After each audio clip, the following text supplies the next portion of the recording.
monde entier. On va approfondir effectivement cette discussion et passer, comme vous le disiez avec juste dit, du stade de pilotisme ou du risque de pilotisme, avoir des petits projets pilotes, des expérimentations locales, à un stade beaucoup plus grand en matière de pénétration de la télésanté. Donc autour de cette table, on a la chance d'avoir Eric Gadjou, qui est coordinateur e-santé auprès du ministère de la Santé du Rwanda, dont on a parlé, dont on parle beaucoup, en disant est-ce que le Rwanda n'est pas un exemple, est-ce qu'il n'y a pas une méthode rwandaise pour arriver aux choses dont d'autres pays, d'autres structures pourraient s'inspirer.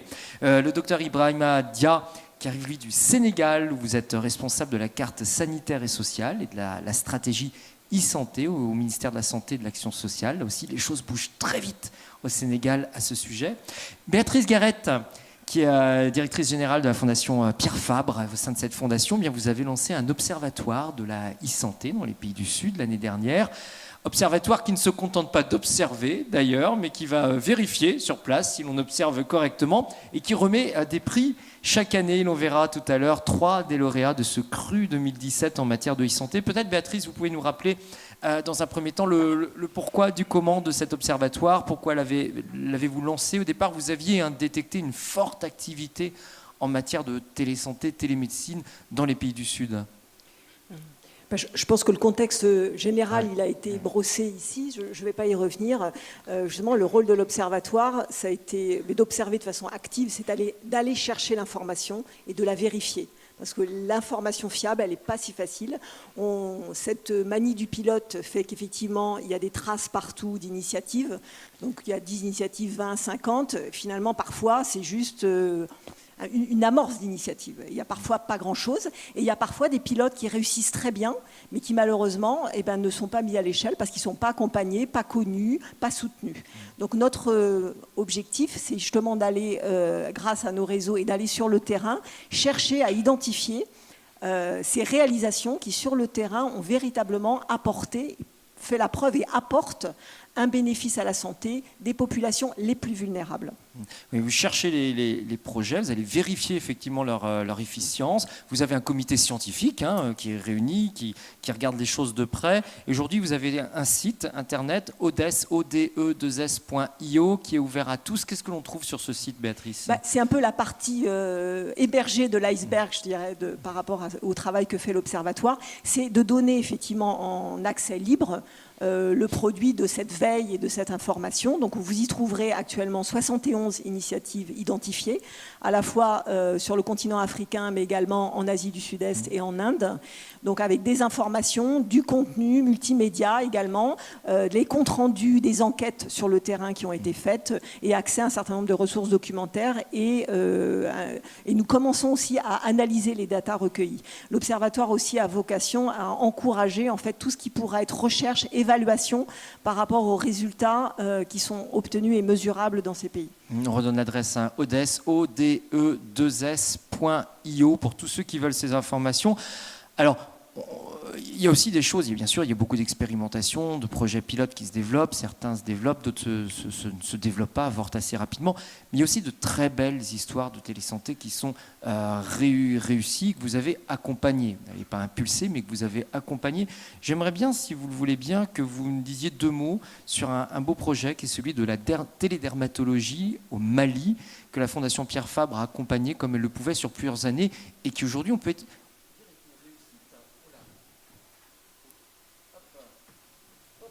Voilà, aujourd'hui, on peut dire, changeons de micro, ce projet est une réussite. Il est passé effectivement d'expérimentation, on pilote, avec maintenant une quasi-massification sur une partie importante du pays. Comment est-ce que vous, qui avez un regard de fondation, un regard du Nord, qui n'êtes pas l'acteur concret non plus de ce projet, vous avez vu les choses évoluer ?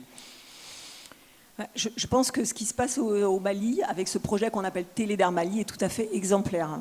Parce qu'il est parti des ressources du pays, c'est-à-dire le Centre national de lutte contre la maladie, qui s'appelle le CEDAM, qui est l'ancien Institut Marchou, l'ancienne léproserie en fait à Bamako, où se situe le centre de référence des dermatologues. Donc c'est une dizaine de dermatologues qui sont les dermatologues du pays. Un pays de 15 millions d'habitants, donc ça fait à peu près un dermatologue par million d'habitants. Et tous à Bamako. Et tous à Bamako, voilà. Et en fait, ce service est dirigé par le professeur Ousmane Faye, qui, depuis des années déjà, a commencé un travail de formation en périphérie des agents de santé, que ce soit des médecins ou des infirmiers, pour qu'ils puissent au moins identifier, diagnostiquer et traiter les affections dermatologiques les plus simples. Mais il s'est aussi rendu compte qu'un certain nombre d'affections beaucoup plus complexes nécessitaient l'expertise de dermatologues. Évidemment, le pays est en train de former des dermatologues et en train de mettre des dermatologues aussi dans des hôpitaux régionaux. Donc il commence à y en avoir 3 là, qui viennent de prendre leurs fonctions. Mais il va falloir beaucoup de temps avant d'arriver finalement à une couverture suffisante.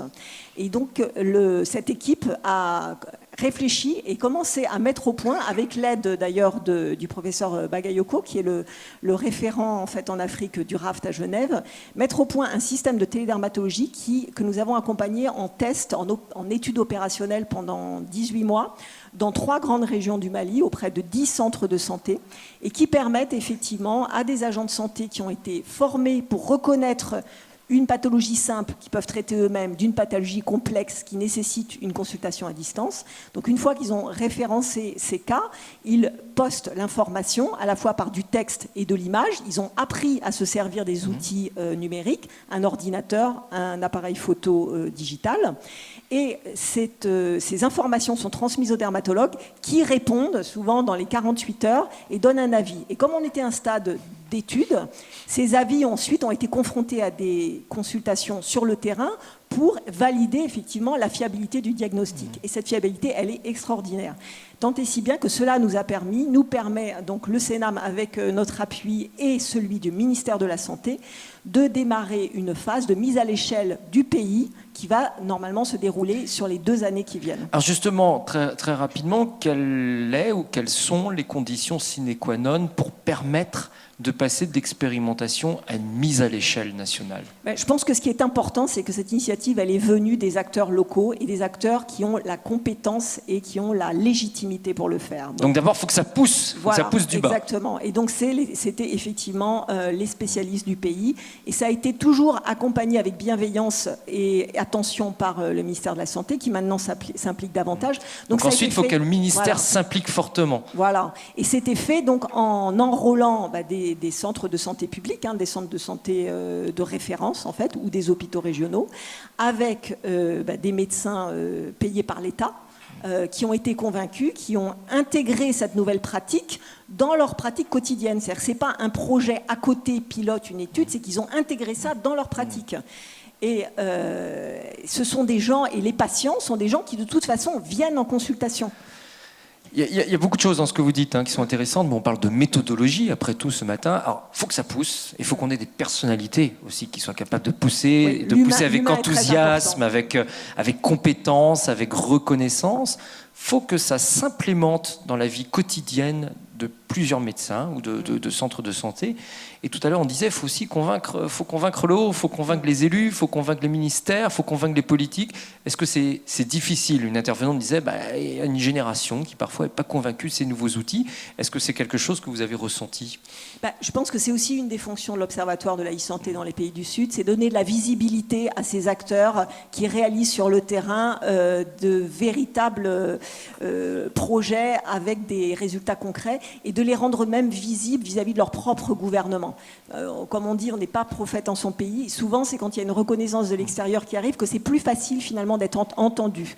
Voilà, je pense aussi que pour convaincre les gouvernements, il faut qu'ils aient conscience que dans leur pays, la société civile, la jeunesse qui est très bien formée, les jeunes, des start-upers, des entrepreneurs, mais aussi des médecins dans les structures publiques, eux-mêmes en fait utilisent ces outils pour trouver des solutions. Et c'est des solutions qui sont pas toujours de l'innovation technologique très complexe, mais qui est parfaitement adaptée et parfaitement acceptée par la population en fonction de ses besoins et en fonction de l'environnement. On parle depuis ce matin, on dit l'Afrique, il ne faut pas oublier que c'est un continent, avec des différences énormes entre pays, parfois même à l'intérieur des pays, des zones montagneuses, des zones de bord de mer ou autres. Vous observez en tout cas, vous, à l'Observatoire, que certes ça pousse, certes il y a des start-upers, mais on a quand même une différence forte entre les pays d'Afrique, notamment entre les pays francophones et les pays anglophones. Oui, on le constate, ça je crois que tout le monde le constate. On regarde l'exemple du Rwanda. Alors le Rwanda était francophone, il devient de plus en plus anglophone. Mais on regarde effectivement le Kenya, la Tanzanie, l'Afrique de l'Est est quand même très très en avance. Mais l'Afrique de l'Est a été beaucoup plus encouragée, beaucoup plus financée, beaucoup plus visible. Donc il y a des initiatives en Afrique de l'Ouest. Nous, on travaille beaucoup au Sénégal aussi. Et justement, là, il y a un besoin de visibilité, d'encouragement, de moyens également. Et il faut essayer aussi que tous ces outils transversaux qui sont mis en place par des grandes institutions comme l'OMS ou qui sont mis en place par des institutions universitaires comme la Johns Hopkins, qui est travaille beaucoup avec USAID, et bien que ces documents, ces guides, ces cas pratiques, ils soient accessibles aussi en langue française, parce que malgré tout, dans notre monde globalisé, la langue reste encore un obstacle. Donc dans la mesure du possible aussi, on a envie avec cet observatoire que on donne les mêmes moyens à l'Afrique de l'Ouest et à l'Afrique francophone de développer ces talents qui sont nombreux. Alors justement, on va passer la parole à quelqu'un qui est à cheval entre les deux, entre l'Afrique francophone, l'Afrique anglophone, et qui parle les deux langues. Éric Gadjou, merci d'être avec nous aujourd'hui. On parle beaucoup du Rwanda. Vous avez donc en charge la coordination de la e-santé auprès du ministère de la Santé du Rwanda. Déjà, première question, comment est-ce que vous réagissez par rapport à ce qui a été dit par Béatrice, par Florence Gautry-Perkins sur cette méthodologie qui semble indispensable? Il faut que ça pousse par le bas, mais il faut que ça soit aussi convaincu en haut. Est-ce que c'est quelque chose que vous avez vécu au Rwanda?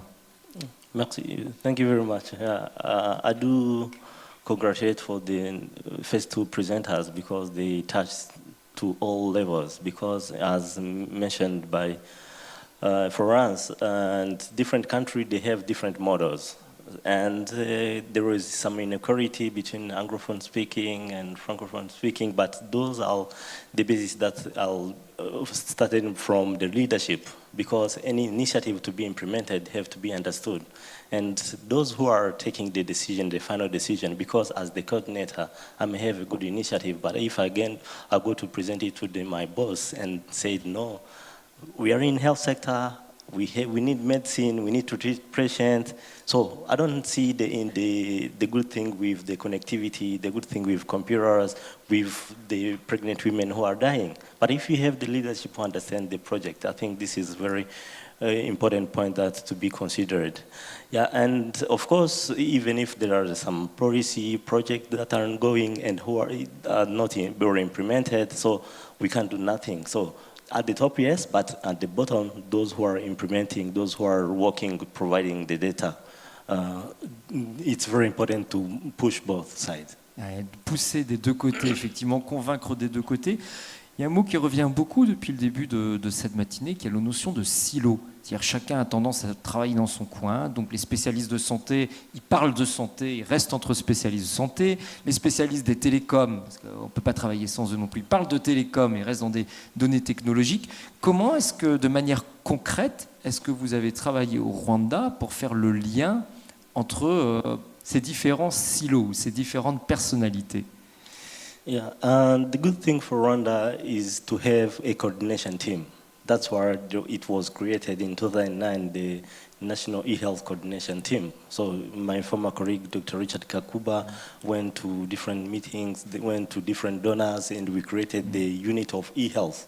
Because to have the leadership, to have the infrastructure, to have some problem who are in health related, ICT related, so it requires a coordination team. So that's number one. Number two, there are many initiatives that can be implemented in different countries. But if, for example, you have a country where we have 11 initiatives for one same goal, and I may say that the coordination is required to this point.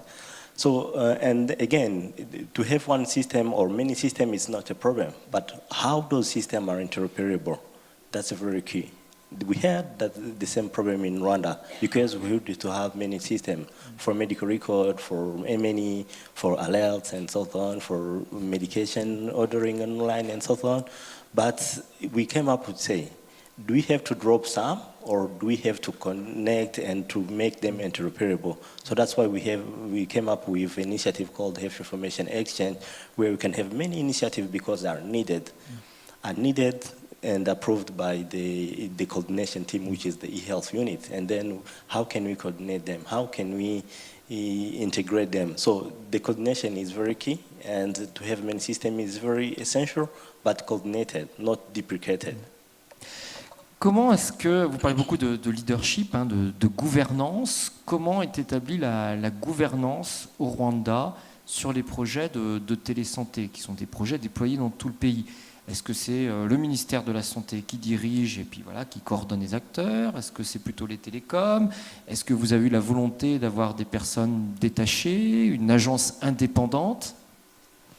Good question. In Rwanda, if it's health related, the lead ministry must be the Ministry of Health. But we are in e-health, which is the use of ICT to support healthcare delivery. So we must work with our colleague in ICT ministry. So with Ministry of Health, Ministry of ICT, we can do nothing without telecom companies because we need an internet, we need the connection, we need those mobile phones, we need computers.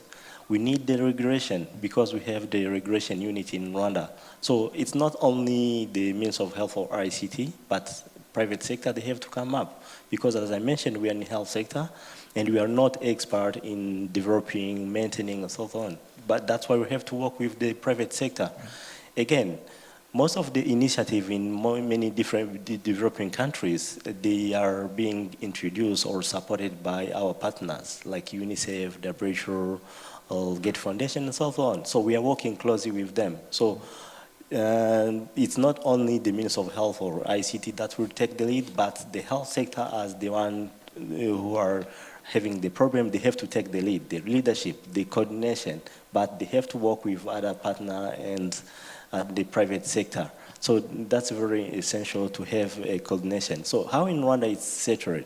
We have the coordination team, which is in the Ministry of Health, where we have a very good forum called eHealth Technical Working Group. And I'm honored to be the chair of the forum for all technicians in health sector, in ICT sector, and with development partners, USAID, CDC, MSH, and so on. So we have that technical team. But a part of that technical team, we have the eHealth Steering Committee for the final decision making, which is shared by both Minister of Health and ICT. La manière dont vous nous racontez ça avec Gajou a l'air très simple, très calme, très posée. Je suppose quand même que ça ne doit pas être facile tous les jours d'avoir autour de la table des gens qui, du ministère de la Santé, du ministère des Télécoms, des acteurs du privé, des acteurs du public, qui ne parlent pas forcément la même langue, en tout cas langue technique, et qui n'ont pas forcément les mêmes intérêts autour, que leurs voisins. Comment est-ce que vous faites pour coordonner tout le monde? Parce que ça ne doit pas être si simple quand même. Yeah, that's a very good question, but we do respect each other. They have to accept, even if they are our development partners, we are the ministry. We are the one who set the strategy, who knows better the problem. Of course, we have to work with them. So if you understand each other and you go in and you meet and you discuss and you come up with one concrete resolution, I think that's where the problem might go. But if there is that coordination and that understanding between both parties, the government, the partners, and the private sector, I think everything goes well as planned. Beau travail de médiation, en tout cas diplomatique, autour de ces personnes. Toute dernière question que j'ai envie de vous poser, parce que c'est aussi le cœur de notre questionnement aujourd'hui, comment on passe d'un projet pilote, d'une expérimentation, à un projet massif sur tout un pays? Est-ce que vous pourriez nous citer un exemple de projet? Vous êtes parti sur une toute petite zone et puis qu'ensuite vous avez réussi à étendre à l'ensemble du pays, et éventuellement nous dire aussi comment vous êtes passé au-delà des difficultés. Thank you very much. And for those who attended the observatory in southern countries, I presented one of the initiatives, and I do like to present how the health structure is structured in Rwanda. At the bottom level, we have the community level, and where we have our community health workers. They are volunteer. I like them because they are doing a great job. So one of the projects that we implemented successfully and rolled out in all our districts is Rapid SMS. It's a simple technology using SMS, but using SMS to save lives of pregnant women and newborn. So it was back in 2009, and it was introduced with the partnership with UNICEF, where we had the high maternal mortality in Rwanda. And we said, yes, we have a high maternal mortality, but how to overcome this challenge? One of the points is to introduce some e-health initiative, and UNICEF as our partner was on board, and they said we are developing a platform that should be used to overcome these challenges, and that's how we came up with the introduction of rapid SMS in Rwanda. And then it was not something that was implemented in any other countries, and Rwanda was the first country to adopt it and to implement it. So it was very hard for the country to introduce something that is new, never tested in any other country. And then the second point that was very challenging was it was about to be used by the people who don't have an education background, because those are volunteers who never attended, like, for example, secondary school. So hardly they finished primary school, but the majority were not educated. So to come up with a technology for those people who are not paid on a monthly basis and who don't have background in education, and even the IT literacy, which is very low, it was very, very challenging, I can tell you. So we had to come up with presenting them a phone. Many of them was the first time to touch a phone. You see how difficult to introduce something, because we have to teach how this is how to call, this is how to text, to hang out, and so on. So we came up with that initiative. And then we introduced in one district to see how it's working, to see the challenges, and we selected one of the districts which is in a remote area. You know that in Rwanda we have many hills, so we selected a very remote area where we can see the very positive or negative feedback from the application. And then we started in one district, we noted the number of challenges, and we corrected in next district. But we ended up by rolling out in all districts, and we put it in place some strategies to sustain, because even if you introduce something, it's not going well directly, but if you make a mechanism for monitoring, for sustaining, for teaching the new ones, so it ended up by succeeding. Bravo, merci de cet exemple, Eric Gadjou, où à la fois on sent derrière vos propos une méthodologie, une rigueur scientifique, mais également une grande bienveillance auprès des acteurs et une passion sans laquelle on ne fait pas grand-chose. Florence Gaudy-Perkins, pour vous qui voyagez beaucoup, qui voyez beaucoup d'initiatives de e-santé, qui conseillez aussi énormément, votre regard justement sur cette méthode rwandaise et aussi cette massification d'usage de M-Santé au Rwanda. Alors je rajouterais un petit peu, effectivement, et j'ai été très marquée par les propos. En fait, quand on a lancé ce rapport, c'était à Mobile World Congress, qui est le grand forum des mobiles et technologies de l'année qui a lieu à Barcelone en février. C'était le régulateur en fait, du Rwanda qui était venu sur le panel pour nous aider à faire passer les messages du rapport. Et ce qu'il avait dit m'avait beaucoup marqué. Il avait dit ça demande une persévérance, une patience et une rigueur, ce que vous venez de dire Lionel, extrêmement forte pour que ce système de gouvernance fonctionne. Parce qu'encore une fois, il faut bien prendre conscience, et vous le disiez à l'instant, vous en parlez comme si c'était facile, ça ne l'est pas. Ça ne l'est pas du tout. Et dans les cas d'études qu'on a fait, le nombre de pays aussi qu'on a interrogés, où ils essayaient de monter par exemple ces modèles de gouvernance pour casser, encore une fois, ce silo entre l'éthique et la santé. Et alors ce qui se passe très souvent, c'est qu'il y a une personne qui vient à la réunion, en général pas un décisionnaire, et puis le mois d'après c'est une autre personne, donc il n'y a pas de continuité, ou on ne vient pas parce qu'on n'a pas le temps. Donc encore une fois on revient, la clé de voûte c'est ce leadership. Si vous avez le ministre et le leader qui est convaincu, vous allez pouvoir construire après ces gouvernances très fortes, mais il faut qu'elles soient très claires et très rigoureuses.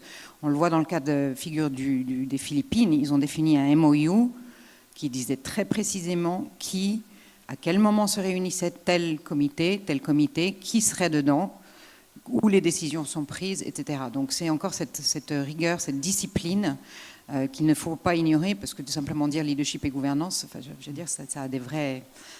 c'est très sérieux par rapport à ça. Et on voit comment les nouvelles technologies, une fois de plus, à travers ces exemples, sont en train de modifier nos manières profondes de travailler, que ce soit sur des territoires de santé ou autres, dès qu'on dit dans le digital, transversalité et en même temps verticalité de la décision. Béatrice Garrett, vous vouliez réagir? Oui, non, je voulais juste ajouter un mot par rapport à l'exemple magnifique là, de Rapid SMS, qui rejoint aussi là, trois des prix de l'Observatoire de la e-santé cette année, qui sont des applications justement pour améliorer la santé maternelle et infantile. Donc je pense à Mokomaya au Népal ou Mira Chanel en Inde ou Mom Nguyen au Vietnam.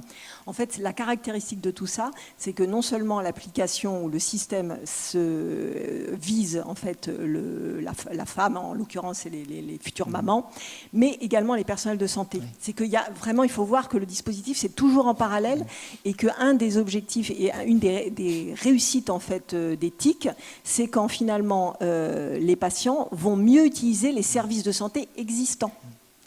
Parce que souvent il y a un problème, c'est qu'il y a des services de santé existants qui sont sous-utilisés par ignorance, manque de communication, etc. Et une des grandes valeurs justement de la e-santé, c'est de mieux utiliser les services existants et de mieux les valoriser aussi, y compris aux yeux des professionnels de santé. Ouais, et là aussi, nouveaux médias et notion toujours de communauté, ne pas viser des individus, mais viser des communautés. Docteur Dia, pour vous qui travaillez au Sénégal, responsable de la carte sanitaire et sociale, stratégie e-santé, quel est votre sentiment en voyant ce que fait le Rwanda? Est-ce qu'on peut faire du copier-coller chez vous? Merci beaucoup. Donc, je pense que le Rwanda a eu la chance d'avoir un leadership fort et je pense que c'est ça la clé. Il faut qu'il y ait une direction claire. On ne peut pas tirer dans tous les sens. Il faut qu'on aille vers une seule direction, tout le monde se mobilise et que le travail soit fait. Et je pense que c'est ça qu'ils ont fait. Chez nous, on est en train de nous organiser, comme vous le savez. Nous avons un écosystème extrêmement favorable. Nous avons des entreprises de télécom qui sont très bien connues. Nous avons des start-up qui font du bon boulot. Elle l'a dit tout à l'heure, Florence. Il y en a même 2 qui ont été primés par l'Observatoire. L'année dernière aussi, je pense qu'ici, il y a un autre Sénégalais qui a été primé également ici. Pour dire que nous avons des ressources. Nous avons également, quand même au Sénégal aussi, un contexte sur le plan des documents qui s'améliorent, des stratégies. Nous avons le document cadre du pays, qui est le PSE, Plan Sénégal émergent, dans lequel quand même tous les secteurs doivent s'aligner. Et dans ce plan Sénégal émergent, nous avons pu élaborer le plan Sénégal numérique, Origine 2025, qui est déjà élaboré depuis 2015, donc qui donne les grandes orientations pour l'agriculture, pour la santé, etc. Et là, nous sommes en train de faire la stratégie e-santé, comme vous le savez. Alors la stratégie, elle est importante. Il y a une autre question qui est cruciale, on en parle depuis le début de cette table ronde, qui est la gouvernance. Comment est-ce que vous êtes en train de vous organiser au Sénégal? Est-ce que vous placez sous l'égide d'un ministère? Est-ce que vous essayez de mettre 2 ministères autour de la table? Est-ce que vous mélangez comme au Rwanda le public, le privé? Est-ce que, au contraire, comme au Mali, vous allez confier cette mission à une agence indépendante? Quelle est un peu votre stratégie en la matière? Aujourd'hui, le ministre de la Santé a créé, depuis décembre 2016, une structure qui est chargée de la e-santé. Madame le ministre, indépendante, qui est logée dans la direction générale de la santé. Donc la direction générale de la santé, c'est la direction dans laquelle nous avons toutes les directions qui interviennent dans la santé. Médicaments, laboratoires, tout. Et dans cette grande direction de la santé. Le ministre a voulu mettre en relation la carte sanitaire et la santé digitale pour montrer que l'éthique doit être utilisée pour améliorer l'offre de services, pour rapprocher les soins des populations. En gérant la carte sanitaire, nous savons les déserts médicaux, nous savons les gaps, nous savons les problèmes. Donc l'idée, c'est de faire de sorte que l'éthique soit tirée pour résorber ces gaps que nous avons dans l'offre. En termes de gouvernance, donc, maintenant, ce que nous proposons, c'est que nous avons proposé une gouvernance avec un comité de pilotage national qui est présidé par le ministre de la Santé et dont le vice-président est le ministère des Télécoms. Et dans ce comité-là, nous comptons mettre l'ARTP, c'est l'agence de régulation des télécoms, pour représenter les télécoms et défendre les intérêts des télécoms, mettre les assureurs dans ce comité, qui est un comité pour prendre des décisions. Ça ne dépassera pas 10 personnes. Donc c'est ce comité fort-là qui va carrément quand même gérer la santé digitale. Maintenant, parallèlement à ça, nous avons en bas des groupes de travail, comme il l'a dit. Nous avons des groupes de travail sur les normes interopérabilité, des groupes de travail sur la législation, des groupes de travail sur les ressources humaines, etc. etc. Et ces groupes de travail-là vont appuyer la cellule que nous sommes en train de gérer. Ce qu'il faut bien préciser, pour bien comprendre le contexte dans lequel vous travaillez, c'est que vous devez faire attention à tout. C'est-à-dire, on parle beaucoup, effectivement, d'interopérabilité, mais aussi d'objectifs médicaux, cliniques, etc. Mais lorsque l'on part dans la santé mobile, de la télésanté, on va encore plus loin. Il faut faire attention aux marques de téléphone, il faut faire attention au matériel qui est utilisé. Tous les petits détails qui, peut-être ici dans le Nord, nous semblent mineurs ou secondaires, chez vous comptent parce qu'on est dans de l'économie frugale, où il faut faire mieux avec moins de moyens. Comment est-ce que vous intégrez tous ces petits détails et à quels petits détails vous pouvez penser là-dessus ? Oui, en fait, en réalité, comme je vous ai dit, donc, le Sénégal est en train de finaliser sa stratégie nationale. Nous pensons que d'ici 2 mois, la stratégie sera stabilisée. Il va nous rester quand même, d'ici au mois de décembre 2018, de mettre en place ce qu'on appelle le dossier d'investissement. C'est-à-dire tous les projets importants que le Sénégal doit porter seront dans ce plan d'action qui va couvrir 2019-2023. Ce qui fait qu'aujourd'hui, on n'a pas effectivement beaucoup d'expérience dans ce domaine-là, mais nous pensons que les comités, les groupes de travail que nous allons mettre en place vont gérer ces questions-là. Parce qu'il y aura plusieurs types de groupes de travail, comme j'ai dit. Il y aura un groupe de travail sur les nouveautés, donc qui va gérer ces questions, ces subtilités-là. Parce qu'aujourd'hui, on a des problèmes. On a beaucoup de propositions qui viennent sur la télémédecine, sur M. On n'est pas en mesure de vérifier la qualité de ces produits-là. Que ce soit des balises de télémédecine, que ce soit des chats de télémédecine, on n'est pas en mesure de voir est-ce que la sensibilité des clichés est là ou pas. Est-ce qu'on a le meilleur produit? Donc, tout cela sera géré par ces comités que nous allons mettre en place. Et ces comités-là aussi seront des comités intersectoriels. On va chercher partout où est-ce qu'on peut avoir des experts pour que ces gens-là puissent aider le ministère de la Santé dans ce sens-là. Ce sera intéressant de voir d'ici quelques années justement comment les choses auront avancé. On a dit la Fondation Pierre Fabre remet chaque année des prix à des lauréats qu'elle distingue sur des projets de télésanté. Béatrice Garrett, pour vous qui dirigez cette fondation, un petit mot, qu'est-ce qu'on gagne avec ce prix? Est-ce qu'on repart avec un beau chèque sous le bras? Écoutez, on espère apporter de la visibilité et suite à la première édition de l'année dernière, effectivement, on a apporté de la visibilité à ces initiatives. L'idée également de les accompagner dans l'année qui vient grâce à un fonds de dotation là, de 120 000 euros qui a été abondé également par la Fondation de l'Avenir qui nous a rejoints, de façon à identifier pour chacune de ces initiatives quels sont leurs besoins prioritaires et de les aider à y répondre dans l'année qui vient. Donc vous ne vous contentez pas de faire un chèque, vous regardez chaque initiative, c'est une aide qui est personnalisée et qui est pérenne dans le temps, en tout cas pour permettre à l'initiative de se développer. Tout à fait. Et l'objectif vraiment, c'est cette visibilité doit leur permettre également de nouer des contacts, des partenariats. Le fait est que nous, évidemment, ils sont également invités à participer aux 3 jours de l'Université d'été de la e-santé, donc quand même une opportunité de rencontrer aussi d'autres partenaires potentiels. Ouais, et tous nous disent, la visibilité est importante, le fait d'être reconnu par une fondation est important, le fait de venir en France, d'être reconnu ici est important, et qu'on a la chance ce matin d'avoir avec nous 3 des candidats à qui on va offrir justement un petit peu de visibilité puisqu'ils sont venus dans cette université de la e-santé. Et je vais appeler le premier à venir à mes côtés. Je vais vous demander de l'applaudir s'il vous plaît. C'est Mohamed Chanawaz qui nous vient d'Inde. Voilà, venez me rejoindre, Mohamed, ici à mes côtés. Il nous vient d'Inde, du Rajasthan, avec un petit collier que j'espère qui est avec lui, qu'il va nous montrer. Venez ici, qu'il va nous montrer et va nous expliquer en quoi ce collier est une révolution pour les jeunes mamans et surtout pour leurs enfants. Alors montrez-nous ce collier et dis-nous ce que c'est en fait. Je le tiens si vous voulez. Hop là, vous avez un micro ici. Bonjour.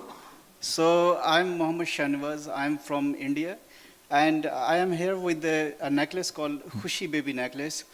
Khushi means Hindi, and this this necklace is something which can store a record of up to 1 KB, and unfortunately 1.5 million children die because of vaccine preventable disease in all over the world, and we want this Khushi happy necklace we want happy and healthy baby all around the world.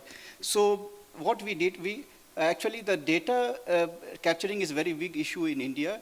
These the frontline health workers has to collect data, and right now the mother has to go with the paper record system to these camps, and sometimes this paper system is forgotten or is lost. So we come out with a better solution. This necklace is a powerless. It can store record up to 1 KB, and it is a digital, and it works on the near field communication technology, and more importantly, it is a black thread. Which has a culturally significant value in India, and we have developed Android application for the frontline health worker. And every time this necklace, the mother takes this necklace or baby takes this necklace to the camp, the data gets recorded on the necklace, on the tablet, and then it exchanges with the necklace.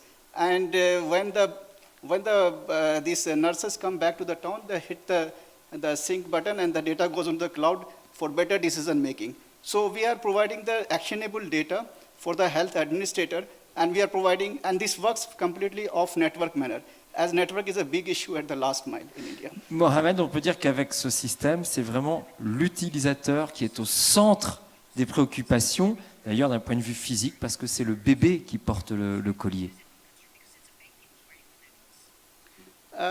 Yeah, but baby, this is something which they are already wearing actually in some form factor. And we come out with many other form factors, but this is something which accepted by the mother the most in India. Juste un petit mot sur le design de ce collier, qui a une petite puce donc, à l'intérieur. Pourquoi ce design spécialement? This chip actually, this black thread, and this kind of necklace is something which already they are wearing actually in some form, like in other kind of caskets. So we come out with this idea, and they accepted it. That's actually they hardly any mother who refuse these necklaces, and there's a protocol to tie this necklace so that it should not be too tight or too loose. Our first trial shows that the acceptance of these necklaces is 5 times higher than the paper record system. Et oui, la technique doit toujours être liée à la culture. Merci beaucoup à vous, Mohamed Chenawaz. On peut l'applaudir et je vous laisse reprendre votre place. Autre lauréate de cette année, elle s'appelle Hue Thi Trinh. Elle va me rejoindre tout de suite. Elle nous vient du Vietnam où elle est chercheure à l'Institut de la population et elle a développé un programme elle et son institut ont développé un programme de santé pour réduire la mortalité chez les mères et les nouveau-nés et tout particulièrement chez les minorités ethniques de zones de montagne, de zones un peu plus difficiles à atteindre. Et ce programme s'appelle M-MOM. Est-ce que vous pouvez nous dire en quelques mots les principes généraux de ce que vous avez fait? So thank you for inviting me here today. So I'm really happy to be here and sharing with you guys about the MMOM project. So basically in Vietnam, so we had reached the Millennium Development Goal for the maternal and child health, but unfortunately that the woman who live in like mountainous area, who is an ethnic minority, says they lag behind for using the healthcare service for maternal and child health. So and also besides that, the communication to educate them is quite very low. And the information they can get from the community health center is quite low. And from that idea situation, so we have the idea that we can develop like a model that can transfer the maternal and perinatal about to the woman via mobile phone. So from that, we develop a model that can once when the pregnant woman and the new mother they can register into the system, and through that they can receive the information automatically from the system. And since then, from the idea, in this project, we can find that this is like some positive impact from the woman. They change their awareness also increase, and their behavior to use the healthcare service is also improved. And we think that is very important because when the woman they aware about the health problems and they can get contact with the health staff, they can help her have the health support at that time. And thanks to that, we can see the less positive impact of this model to the maternal and healthcare for the ethnic minority women. And I think that this model has some successful, effective. Is the key point. First thing is the relationship between organization and also the local health department is quite strong. They support first so much, and also the health Ministry of Health, they also engage in the process. They provide the guideline and help us to design the content. It's really helpful for this. But back to when you see that like some positive impact of that, we need to come back to what is the like barriers, what can we need to improve. It's like in Vietnam, there's some like technical issue that happen when we conduct this project, because in our language we have marker, and so it cannot use when we send message the SMS. So basically, when the SMS was sent to the woman, it had no marker, and this can make the woman misunderstanding about the content. It's one of the big issue we had. And the other thing is the time we send the SMS. It's like the system was set like we send the SMS at 8 a.m. But sometimes the women, they go to work, they left their phone at home, so they can get the information on time. So maybe in the future, we will getting on that and dealing with those problems. Ça, ce sont les nouveaux enjeux, effectivement, passer au-delà de ces difficultés. Mais on voit bien tout l'engouement de ces mères pour ce système, et donc les enjeux et culturels et techniques pour arriver à développer ce système. Merci beaucoup, Huet Thanh Trinh. On peut l'applaudir elle aussi. Vous voyez, je vous laisse repartir à votre place. On disait tout à l'heure qu'il y a une nouvelle génération qui pousse. Mais on voit que cette nouvelle génération, elle est là aujourd'hui. Et après l'Asie, on repart en Afrique, au Kenya, pour une troisième lauréate qui s'appelle Maipelo Twelo, avec son programme qui s'appelle Peak Vision, l'utilisation du téléphone portable pour détecter des problèmes de vue. Et je vous propose justement là, en direct, live, aujourd'hui, de tester ma vue. Est-ce que je vais avoir besoin de lunettes bientôt ou pas, ce qui va nous permettre de voir comment fonctionne cette application. Alors expliquez-nous, Maipelo, comment tout cela fonctionne. Good morning, good afternoon. Thank you for this opportunity. So I have the Peak app. It's a tumbling E. What happens is that in Botswana we found out that in Botswana, what happens is that once a year, we have one optometrist who goes around the country, and he isn't sufficient enough to meet all the needs of the kids. So we brought in Peak to screen the students. So what happens is that after we screen the students, we eliminate the Sneller chart that we are used to and use this E. The student will stand the opposite side and the screener will stand the opposite side. So what they will do is they cover one part of the eye. Alors je le fais. Yeah. On va tester live ma vision. Then he would show me where the E is facing. Okay. Yep. Yep. Yep. Yep. Yep. Okay. Okay. Okay. All right. So that's the simple test. I don't get to interfere with the results. As a screen, I don't get to see what is happening, and it gets to tell me the results. At the end of it all, if the child has tested positive, an automated SMS is sent to the parent to take them to the next clinician. Est-ce que vous pouvez nous montrer effectivement l'écran où l'on voit la différence entre une vue correcte et une vue qui a besoin d'être corrigée. Voilà. Okay. After the screening, I have two screens. So it will be like this. Depending on the results I have, I'll have a normal screen this side and the screen that the child is showing. So if it's a blood vision, it will be like this. Maybe a 6/6, it's a normal vision. So if it's 6/30, 6/36, you can see that this is a blood vision. So the other thing is you can do it live. This is how you see. Okay. All right. So you could see that this side is blurry and this side is very clear. Yeah.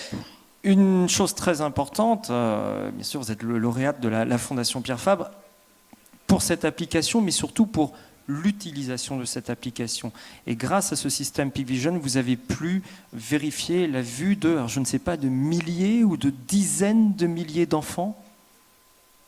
Yes, through this app, in 2 weeks, we managed to cover around 12,500 kids. Yeah. Et autant d'enfants qui n'auraient pas été voir un médecin ou un docteur pour vérifier leur vue autrement. No, children who would have seen that. As I had said before, an ophthalmic nurse would cover about 50 students maybe in a year, but in 2 weeks this was managed. Félicitations pour ces résultats chiffrés, techniques impressionnants. Bravo à vous, Maipelo Tuelo, pour ce prix qui s'appelle Peak Vision. Florence Gaudry-Perkins, votre sentiment lorsque vous voyez ces lauréats, d'abord jeunes, talentueux, polyglottes, avec plein d'idées, et surtout l'impact des solutions qu'ils développent. Écoutez, moi, je trouve ça extraordinaire. C'est ce qui m'a passionné, je crois, sur la santé digitale dès le début. Et cette créativité de ces entrepreneurs et puis de cette jonction, je dirais, avec le social pour résoudre ces problèmes. Il y a rien, je veux dire, qui m'enthousiasme plus. Mais pour rajouter un petit peu encore au cheminement que j'ai fait dans justement cette passion qui était à l'origine de ces entrepreneurs, de ces idées, et comment les passer réellement à l'échelle, je ne souhaite qu'une chose, c'est qu'on arrive maintenant à sensibiliser les gouvernements et que cet écosystème se forme de manière à ce que ces piliers soient là pour aider ces jeunes personnes extraordinaires qui inventent ces solutions qui peuvent vraiment transformer les choses. Ouais, l'enjeu est vraiment de passer à des politiques globales. Merci à tous de cette participation à cette table ronde ce matin dans l'Université d'Italie Santé de Castres Mazamet.